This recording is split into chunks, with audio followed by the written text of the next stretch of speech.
Good morning बच्चों। इस video में हम पढ़ेंगे वैद्युत सेल के बारे में पढ़ेंगे। वैद्युत सेल क्या होते हैं? तो वैद्युत सेल दो प्रकार के होते हैं, प्राथमिक सेल और द्वितीयक सेल। प्राथमिक सेल कौन से होते हैं? इन सेलों में रासायनिक ऊर्जा वैद्युत ऊर्जा में परिवर्तित होती है। मतलब इसके अंदर जो केमिकल भरा होता है उससे हमें वैद्युत ऊर्जा प्राप्त होती है। इनके एग्जाम्पल हैं डैनियल सेल, लैग्रांज सेल, शुष्क सेल। ये प्राथमिक सेल के उदाहरण हैं और प्रयोगशाला में लगभग लैग्रांज सेल ही प्रयुक्त होता है और इस सेल से हमें लगातार वैद्युत धारा प्राप्त नहीं हो सकती है। जब हमें रुक रुक कर कहीं पर वैद्युत धारा की आवश्यकता होती है तो इसका हम प्रयोग करते हैं और लगातार इससे वैद्युत धारा लेने पर इसका विद्युत वाहक बल कम हो जाता है और तो उसको फिर से थोड़ी देर रोक देने पर, मतलब विश्राम देने पर क्या होती है, फिर से ये पूर्व अवस्था में आ जाता है और हम इसका उपयोग कर सकते हैं। ठीक है। जो हमारी शुष्क ड्राई सेल्स होते हैं जिनका हम रोज़ इस्तेमाल डेली लाइफ में करते हैं उनको ड्राई सेल बोलते हैं या शुष्क सेल बोलते हैं। और ये लैग्रांज सेल का ही थोड़ा सुधरा हुआ रूप है। वैद्युत घंटी में जो हमारी कॉल बेल वगैरह होती है, इन सब में जो है ये प्राथमिक सेल का ही इस्तेमाल होता है। ड्राई सेल या बैटरी जो हम लोग देखती हूँ लगाते हैं वही है। अब दूसरी है द्वितीयक सेल। द्वितीयक सेल क्या होते हैं? प्राथमिक सेलों में रासायनिक क्रियाओं द्वारा सेल के पदार्थ धीरे धीरे समाप्त होते रहते हैं। उनके अंदर जो केमिकल भरा होता है वो क्या होता है, धीरे धीरे जब हम इस्तेमाल करते रहते हैं तो वो ख़त्म हो जाता है। द्वितीयक सेल में क्या होता है कि उसको जब हमारी चार्जिंग ख़त्म हो जाती है, जब हमारा तो उसको फिर से हम इलेक्ट्रिसिटी में लगाकर उसको फिर से आवेशित कर लेते हैं, फिर से चार्ज कर लेते हैं, तो हमारा वो सेल फिर से काम करने लगता है। इसे हम द्वितीयक सेल कहते हैं। ठीक है। इन सेल को स्टोरेज सेल या एक्यूमुलेटर सेल भी बोलते हैं।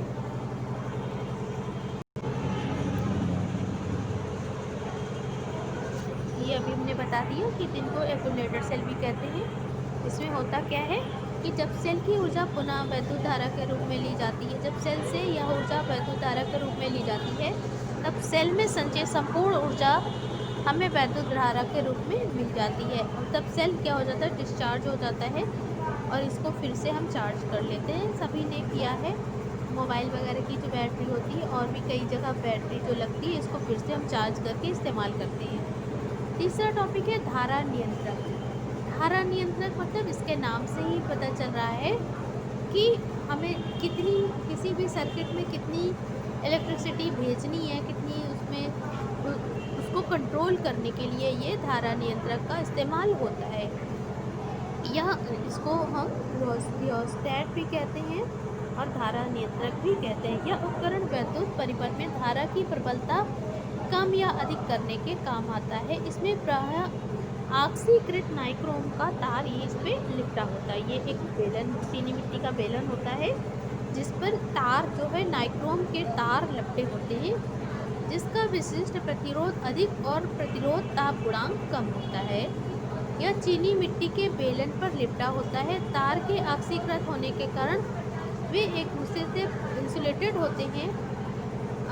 तार के दोनों आधार पर लगे संयोजक तार के दोनों सिरे आधार पर लगे संयोजक पेच ए और बी से जुड़े होते हैं। मतलब कोई तार होगा तो उसके दो सिरे होंगे, उनको संयोजक पेच के द्वारा बेस पर जुड़ा होता है। एक धातु की छड़, एक सीरी, ये एक धातु की छड़ है, ये एक धातु की छड़ है जो कि ये लगी हुई है। ये एक बेलनाकार आकार का एक तार है, इस पर नाइक्रोम के तार ऐसे लपटे हुए हैं और इसी के ऊपर क्या है, एक धातु की छड़ लगी हुई है, सीढ़ी। ठीक है।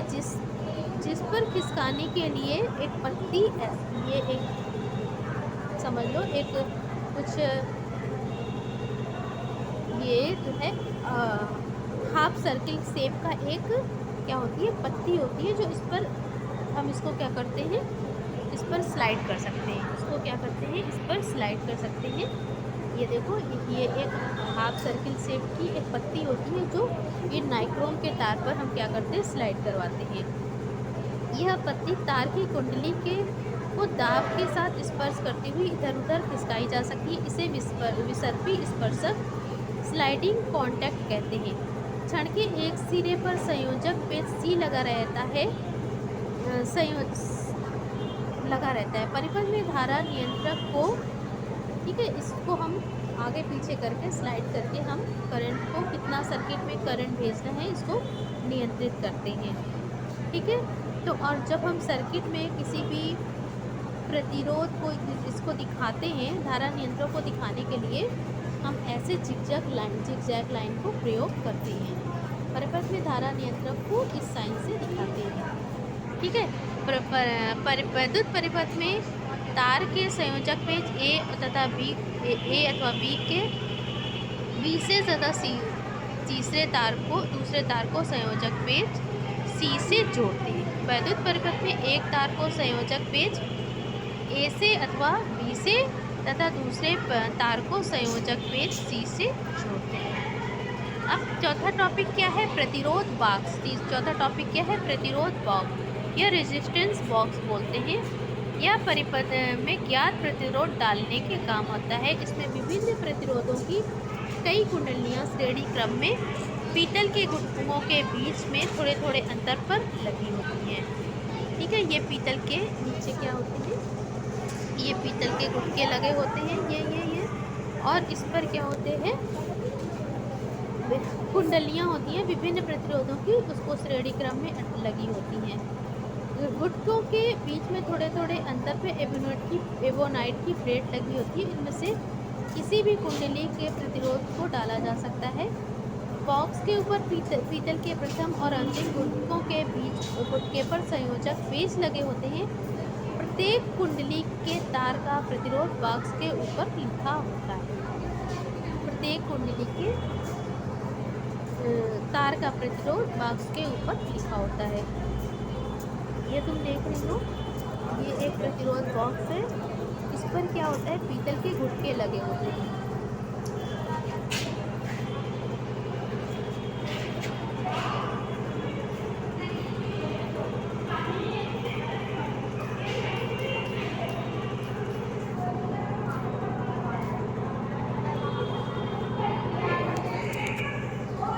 इसके ऊपर क्या होता है, पीतल के गुटके लगे होते हैं और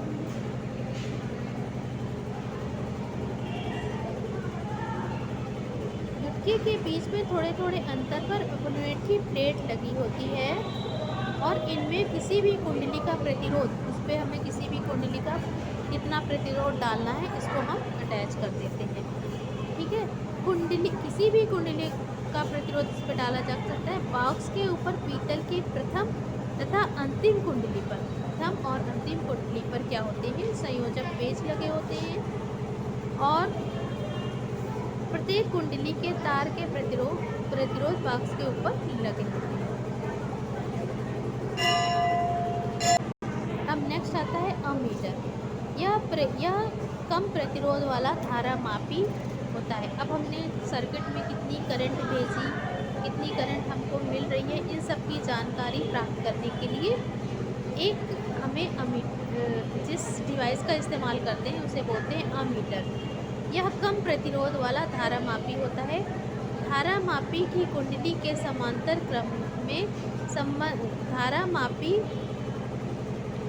जी की कुंडली के समांतर क्रम में संबंध पेचों के बीच में कम प्रतिरोध वाला मोटा तार होता है, जिसे शंट कहते हैं।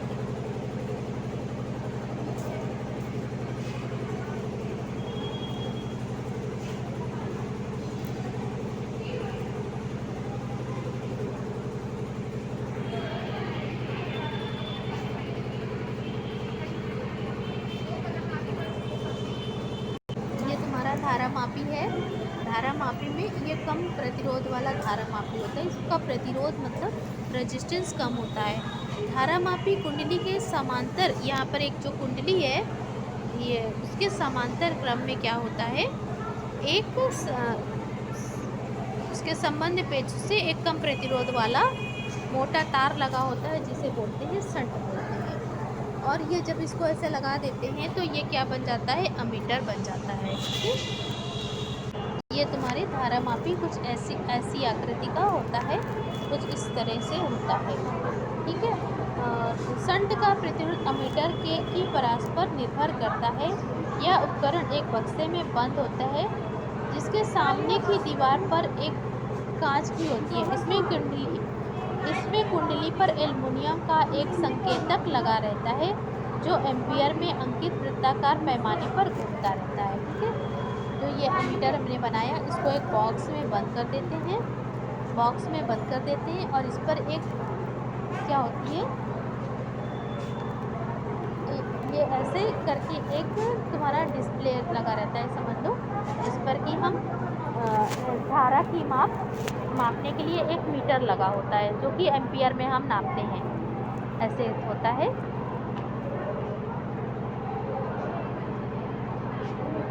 इसमें एक तरफ प्लस चिन्ह और दूसरे पर माइनस चिन्ह अंकित होता है। जिस चालक में धारा प्रवाहित करनी होती है उसे अमीटर को उस चालक तार पर श्रेणी क्रम में जोड़ देते हैं। ठीक है, इसको हम श्रेणी क्रम और समांतर क्रम के बारे में आगे पढ़ेंगे। श्रेणी क्रम में क्या होता है कि इसको ये समझ लो कि साइड में लगाते हैं, साइड में कह रहे हैं, इसको हम बीच में लगा देते हैं। मतलब जैसे मान लो हमें अमीटर लगाना है, किसी भी परिपथ में हमें अमीटर अटैच करना है, तो अमीटर का एक सिरा तार के एक सिरे से और दूसरा सिरा दूसरे सिरे से अटैच कर देंगे, ऐसे अटैच कर देंगे। इसे श्रेणी क्रम, अभी हम और अच्छे से श्रेणी क्रम और समांतर क्रम के बारे में जानेंगे।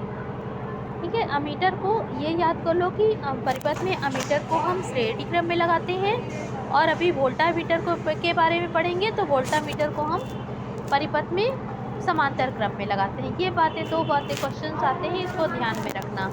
अमीटर जोड़ते समय यह बात ध्यान रखना चाहिए कि इसका धन टर्मिनल सेल के धन टर्मिनल की ओर और ऋण टर्मिनल की तरफ होना चाहिए। ये देखो, ये बैटरी के ऋण टर्मिनल से ऋण टर्मिनल को जोड़ देते हैं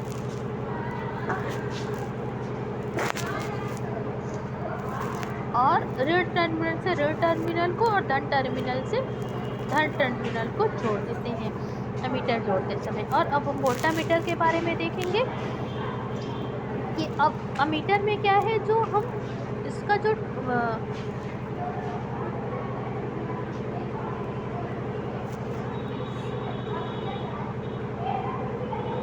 ये कम प्रतिरोध वाला धारा मापी है और यहाँ पर क्या है,